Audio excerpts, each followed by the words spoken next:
o programa começa com uma polêmica que vem circulando nas redes sociais nas últimas semanas. A brincadeira feita por algumas mães, chamada de Desafio da Maternidade, pedia às mães que postassem fotos que descrevem o lado bom da maternidade. Porém, uma das mães que recebeu o convite publicou o contrário e foi alvo de críticas de milhares de pessoas. A dona de casa, de 25 anos, resolveu mostrar o que para ela é a realidade de quem é mãe. Fotografou a rotina cansativa e estressante e disse que odiava ser mãe, mas que amava o filho, que hoje tem pouco menos de 2 meses. Os termos usados por ela foram motivo de revolta, já que ela afirmava que quando a criança nasceu, era o bebê mais feio que já tinha visto. Em apenas um dia, a publicação teve 80 mil curtidas e a conta na rede social chegou até a ser bloqueada por causa das denúncias feitas na própria rede. Por outro lado, muitas outras mães apoiaram a mulher. Tá aí, seja muito bem-vinda ao Ver Mais de hoje, que já começa com uma polêmica, né? Como vimos, a mãe foi realmente muito criticada por causa da atitude que tomou. Muitos dos comentários insinuavam que ela teve depressão pós-parto, doença que atinge cerca de 60% das novas mães. Mas por que as mulheres têm tantas dificuldades de demonstrar para a sociedade o lado difícil de ser mãe? Será que é o medo de serem rejeitadas pelas outras pessoas? Estamos recebendo aqui no nosso estúdio a psicóloga Andréia Alvarenga, que vai falar um pouco sobre esse assunto com a gente, para conversar e tentar entender o que acontece na cabeça dessas mães, né? Mas você já pode participar do nosso WhatsApp, mandando a sua pergunta para o nosso WhatsApp, que é 9187-7334. Vai mandando a sua pergunta, a gente vai respondendo ao vivo aqui no Ver Mais. Seja muito bem-vinda, Andréia. Obrigada. A gente já começa, uma atitude como essa, né? É um indício de uma depressão pós-parto ou realmente ela falou o que pensava, o que achou dessa situação, né? De ser mãe, o fato de ser mãe? Olha, o que realmente acontece com essa moça, né? Uma pessoa bastante jovem, não tem como podemos pensar em algumas hipóteses. Mas o que eu pensando nessa repercussão, né? Nessa polêmica, por que essa questão acabou incomodando, despertando tanta raiva, sentimentos assim tão hostis com relação a isso que foi dito? Certo. Primeiro que a maternidade, ela sempre foi vista de uma forma muito idealizada. Né? E tem uma outra questão que eu penso que agrava bastante. Nós vivemos num momento, hoje em dia, onde é proibido sofrer. E com isso, as pessoas estão cada vez menos preparadas para suportarem dificuldades, adversidades, frustrações que fazem parte da maternidade. Então, são duas questões bem importantes. A mulher, a maternidade é vista, né, quando alguém olha para uma mãe como uma fonte inesgotável de amor. Né, isso já é muito antigo, já faz parte da nossa cultura. E a outra é justamente essa. Por que cada vez mais mães estão se deparando com a depressão pós-parto? É um questionamento? O que vem acontecendo na formação emocional dessas mães? Quem são essas mães? Não? Na verdade, quem são essas mães? E é justamente isso que a gente quer saber, né? São as mães as mães novas, digamos assim, né? A mãe de primeira viagem, digamos assim, ou isso pode acontecer na segunda gravidez? Como que isso pode vir à tona? Olha, a questão da maternidade não tem relação com a idade, e sim com a capacidade da mãe poder se tornar mãe. Então vamos desconsiderar se a pessoa é jovem cronologicamente ou não. Né? Eu penso que essa frase que foi colocada por essa moça, que eu amo meu filho, mas odeio ser mãe, mostra uma grande contradição. Porque o que acontece, o que a gente espera quando a gente abre o Facebook? Aquilo que é idealizado, aquilo que é lindo, aquilo que é bonito. Que nem fala que tá triste, né? Exatamente. Então não tem espaço para o sofrimento, para aquilo que é feio, para aquilo que faz parte do ser humano. Né? Então, de um lado, temos a idealização. E o que essa moça fez? Ela inseriu o outro extremo. Né?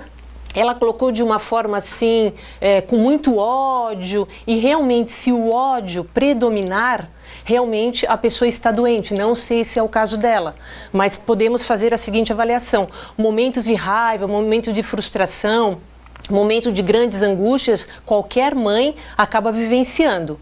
Agora podemos fazer uma avaliação se esse ódio, essa revolta for muito constante, realmente trata-se de uma pessoa que está passando por um momento de bastante fragilidade e sim, que está doente e que precisa de um tratamento. E é justamente aquilo que a gente estava falando na abertura do programa, né? É o fato de se manifestar contrária ao ser mãe, né? Que é uma coisa tão idealizadora, as pessoas tem essa relação de amor, né, o fato de ser mãe, a sociedade acaba julgando mesmo, porque olha a repercussão que teve. Talvez esse medo de falar as dificuldades que tem, elas acabam reprimindo e talvez cause tudo isso? Eu acho que sim. Eu penso que a revolta aconteceu justamente pela forma como foi colocado. Como eu disse, foi o outro extremo, ninguém esperava, então foi muito impactante, muito assustador.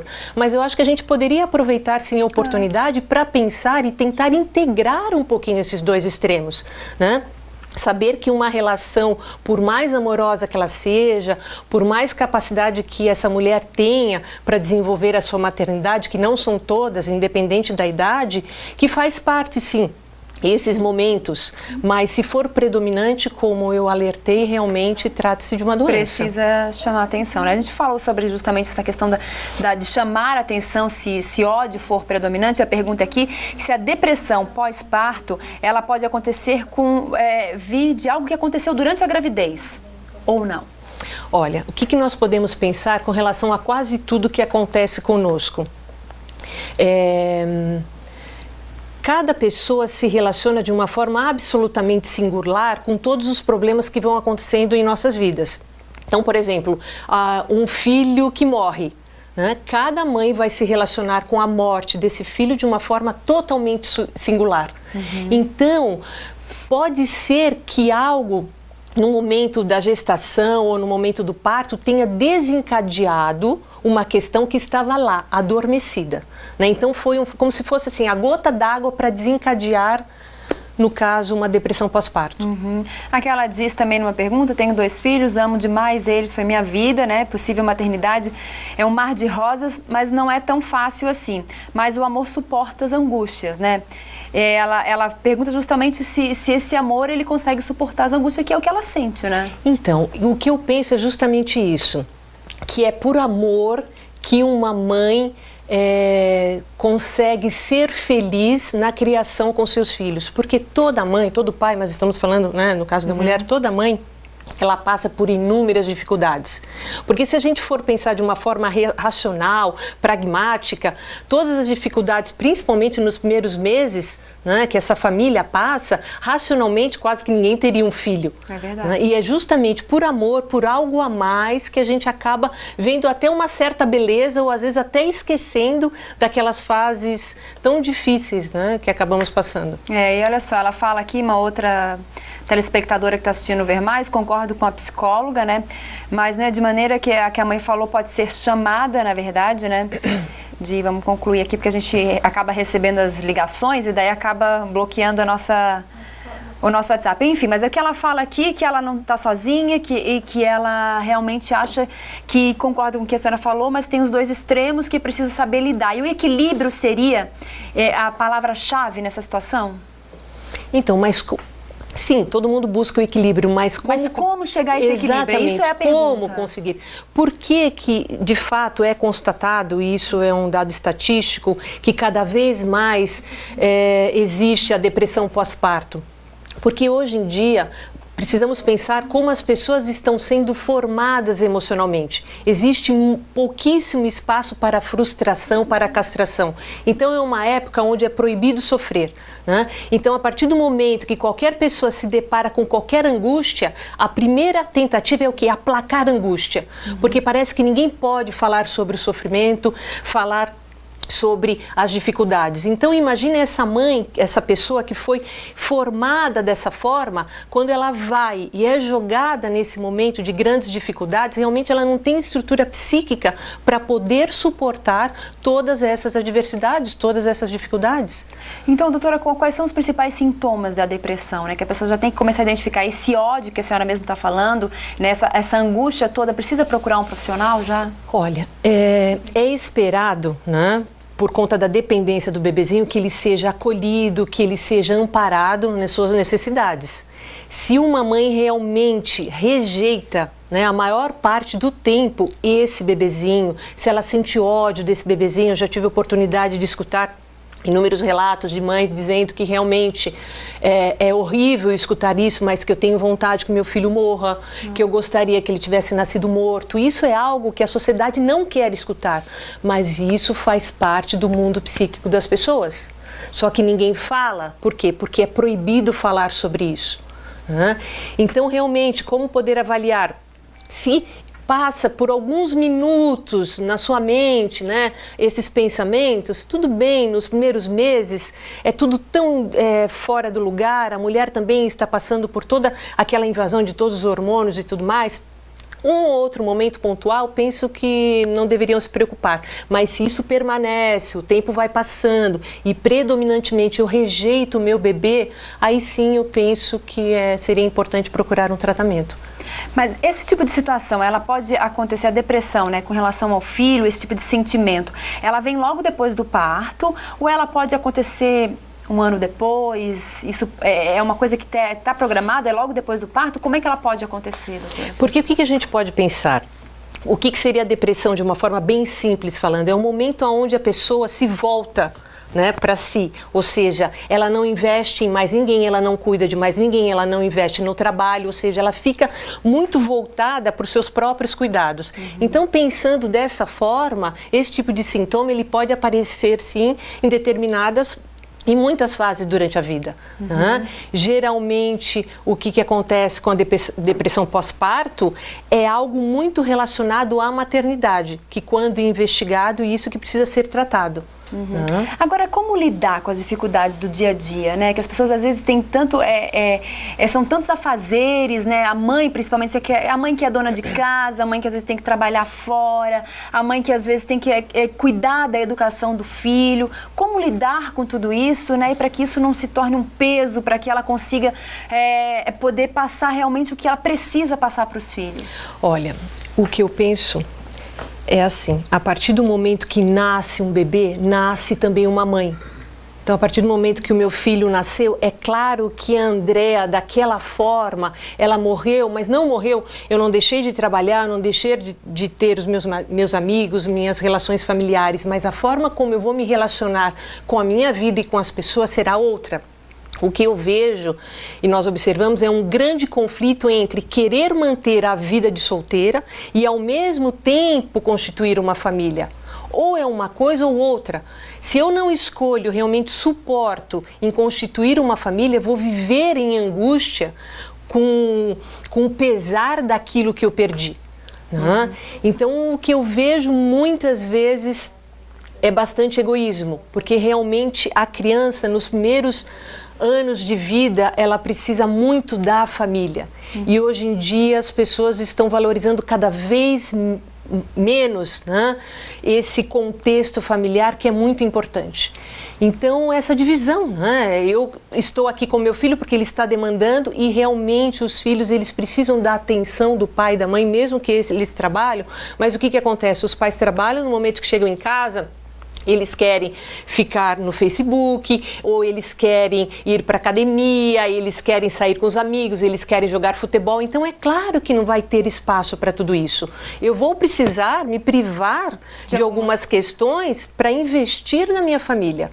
E se isso não acontece, os conflitos estão aí para todo mundo ver, né? É porque a gente vive numa sociedade cada vez mais, digamos assim, individualista, né? Onde as pessoas pensam realmente nelas, mas como, assim, o que mais me vem à cabeça quando assim, as pessoas pensam em ser mãe, assim, até, né, enfim, eu também penso, como não deixar de ser a mulher vaidosa, de deixar ser aquela, né, aquela pessoa que eu era antes da gravidez e ao mesmo tempo ser uma boa mãe. Como fazer isso? Como lidar com isso? Então, mas o que eu penso é que o tempo que você, penso eu, o tempo que você direcionava para o seu trabalho era um. Agora, depois que os filhos nasceram, é outro. Se é que você tem desejo de investir nessa relação com seu filho. O tempo que você investia, vamos supor, na academia, nos jantares com os amigos ou no embelezamento pessoal, era um. E agora, se você realmente quer investir na relação com a sua família, com seus filhos, é outro. O que vem acontecendo é que as pessoas querem manter, não sei como, tudo, não querem entrar em contato com a mínima castração. Isso é característica de uma personalidade bastante infantil. É a criancinha que quer tudo naquela hora e não quer ser privada de nada. Então, o que é esperado de uma mãe mais madura é que ela suporte um pouco essas castrações, Não é para abandonar a sua vida, não é isso que eu estou dizendo. Apesar que nos primeiros meses quem é mãe sabe que é isso que acontece. Então eu penso que é esse o conflito. Realmente as pessoas estão pouco preparadas emocionalmente, para fazer abrir mão, né? Eu acho que é aquela coisa de abrir mão, porque quando você começa uma relação, você também tem que abrir mão de muita coisa, né? Ceder, aquela coisa. E quando você quer ter uma família, realmente acho que precisa saber o momento certo de ceder, de se doar para os filhos, né? De poder ter uma vida social. Agora, o que eu queria deixar bem claro é que, assim, dificuldades existem, né, doutora, que a gente falou aqui, e elas estão aí, a gente precisa ser enfrentada, e tem que ser enfrentada com muita, digamos assim, maturidade. Esse seria o segredo de ser uma boa mãe, digamos assim? O segredo cada um vai descobrir qual é o seu, Porque realmente não existe fórmula, é muito difícil, mas eu penso que desconstruir essa idealização, eu acho importante, e aproveitar essa oportunidade, se a gente pudesse misturar um pouquinho isso que essa moça disse, com a idealização materna e tentar construir algo que seja produto, desses dois extremos, eu acho que seria interessante, mas que as pessoas acabam indo e imaginando, o meu filho lindo que vai nascer e à tarde eu vou passear com ele, cheiroso, e que eu vou colocar ele para dormir e tudo mais, e de repente não é nada daquilo, Então a questão da idealização acaba prejudicando muito esse momento de lidar com a frustração. Então não idealize, viva! Eu acho que seria isso. Deixe a idealização um pouquinho mais de lado, que isso faz parte do mundo da criança. Tá certo, doutora Andréia. Muito obrigada pela sua participação de hoje. Obrigada a vocês.